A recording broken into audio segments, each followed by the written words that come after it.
Pasirodo, neteisingai eidavau degintis prie jūros, prie ežero, nes nepasidarydavau tam tikros rutinos. Įdomi, kas per rutiną? Klausyk toliau.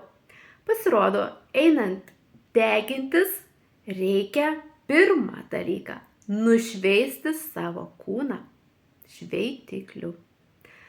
Antras dalykas – jį sudrėkinti, tai yra drėkinamuoju kremu patepti arba losjonu.